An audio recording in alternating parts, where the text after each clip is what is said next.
We are talking about survival of the fittest in the localization industry. If you are a project manager and you are still defining your professional value by how fast you can move a zip file from point A to point B, or how clean your handoff is, or how perfect your file prep is, you are, to put it bluntly, already obsolete. This analysis is part of locanuku.com, localization news you can use.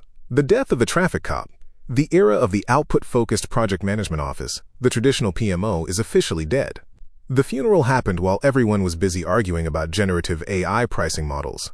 The whole industry is standing at a massive precipice, and there is no middle ground anymore. You have a stark choice.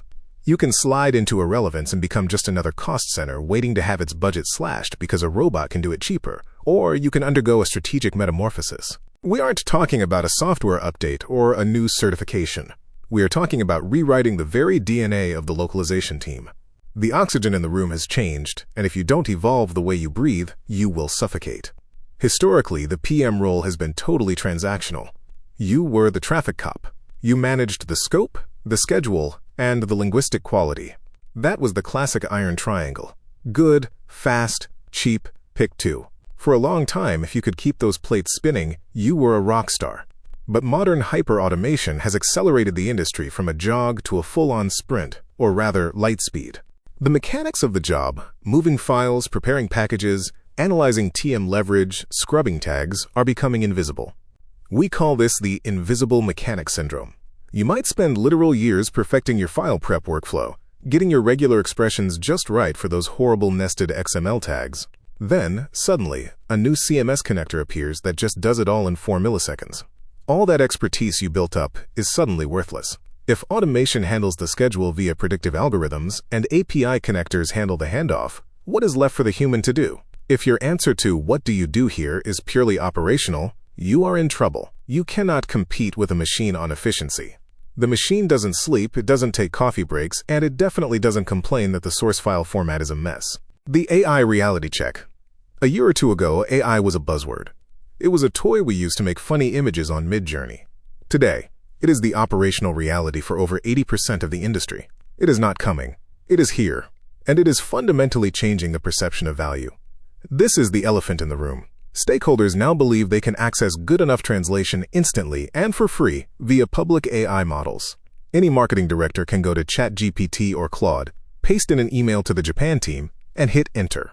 Is it publication ready? Probably not. Is it understandable? Completely. And for a lot of internal communications or Tier 3 content, understandable is passable. This creates the commodity trap. If a stakeholder thinks they can do it themselves in 30 seconds, why on earth do they need us? If we just become the bureaucracy, the people slowing things down with process and quality checks they don't think they need, we lose. The danger zone. Rogue stakeholders. This leads us directly into what we call the danger zone.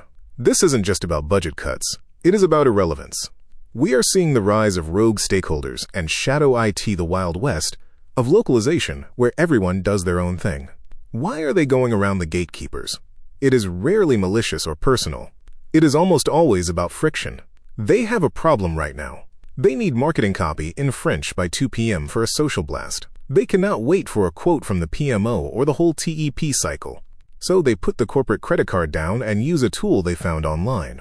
The impact is predictable. Loss of quality control. The nuances are gone. Brand inconsistency. The carefully crafted tone of voice vanishes. Terminology failures. They use a generic term instead of your approved product name. Liability. You end up with a crisis, like using the informal tu instead of vous in a critical legal disclaimer for French-Canadian users, causing offense or legal risk. When this happens, the PMO becomes the janitor, called in only to clean up the digital mess. But here is the key strategy.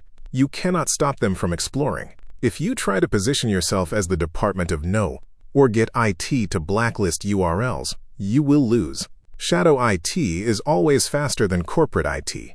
The countermove is to lead the charge. Be the guide, not the guard. You facilitate the speed they crave, but you bake in the quality and safety they need.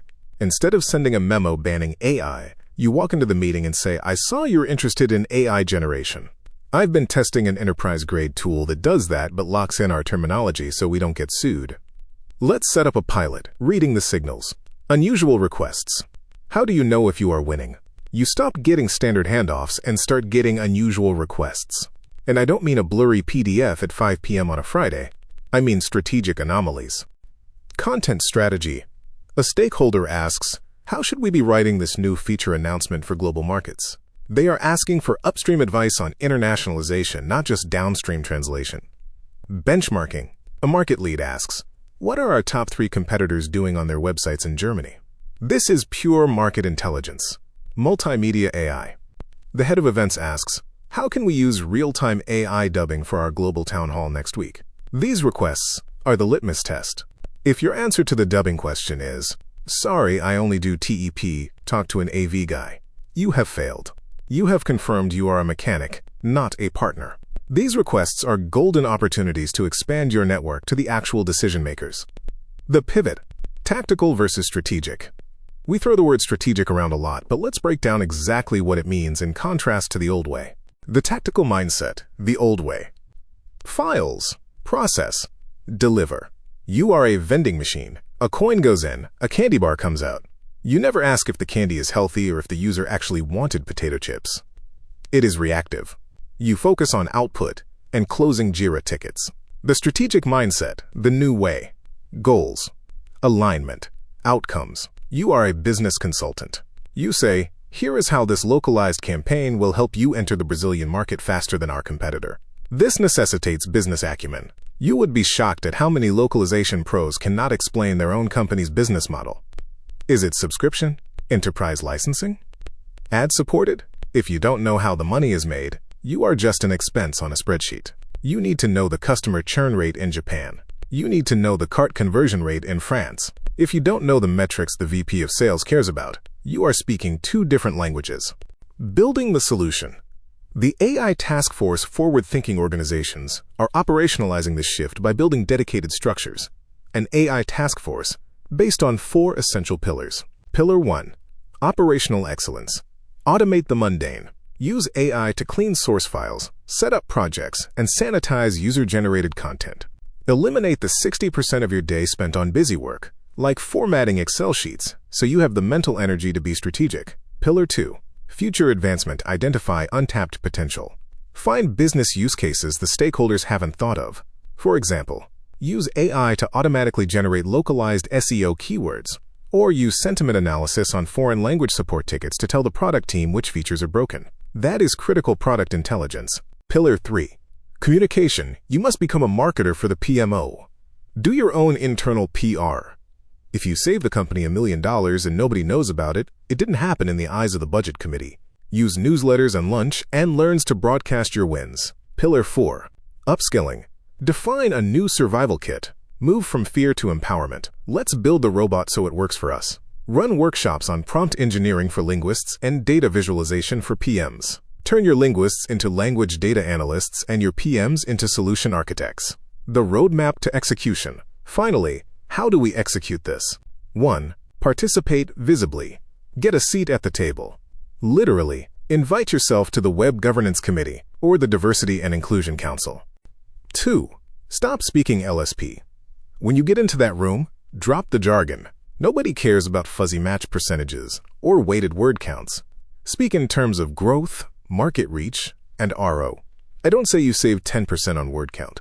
Say you reduce time to market by 3 days, allowing sales to capture the holiday window in Germany. Connect your work to their bonus check. 3. Influence processes have the courage to question the need to translate. Be the advisor who looks at the traffic data and says, actually, nobody visits this section. Let's not translate this 100-page manual. Let's do a summary landing page and use raw MT with a disclaimer for the rest. You aren't cutting your own throat. You are proving you care about the company's bottom line. Tier the content. Tier 1 is human perfection. Tier 3 is raw AI. 4. Expand to underserved sectors, move beyond marketing. Look at legal, compliance, HR, and corporate security. These are the scary departments full of red tape, but they are where the real value lies.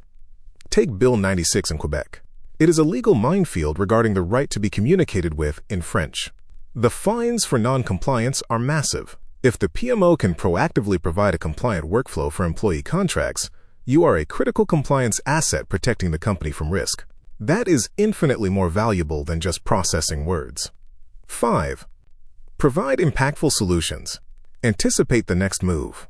If a new AI video generator trends on Twitter, write a one-pager on it immediately. Send it to stakeholders explaining what it's good for and where it creates security risks. Control the narrative before they fall in love with a marketing demo. The skills gap. This brings us to the final hard truth. We have to redefine our core skills. Being organized, having a PMP, or loving color-coded spreadsheets. That is just table stakes now. It is the minimum requirement for entry. The new differentiator is political savvy. It is the ability to navigate corporate politics and have difficult conversations. Most PMs are people pleasers. We want to say yes. But a consultant knows when to say, with all due respect, this is the wrong approach. You need the confidence to look a VP in the eye and say, using that free AI tool creates a data privacy violation that could cost us millions. Here is the safe alternative. This transformation isn't a switch you flip, it's a journey. You have to build it brick by brick. And you have to fail safely. Create a sandbox, a workshop environment, where your team tries to break the new AI tools. See where the translations fail. See where the data gets corrupt. Fail in the workshop so you can succeed in the boardroom. The future belongs to those who embrace this wave with confidence. Eliminate the waste, reclaim your time, and pitch your vision with courage. Stop taking orders. Start taking charge. For more insights on navigating this exact shift, keep tracking the data at locanuku.com. Localization news you can use.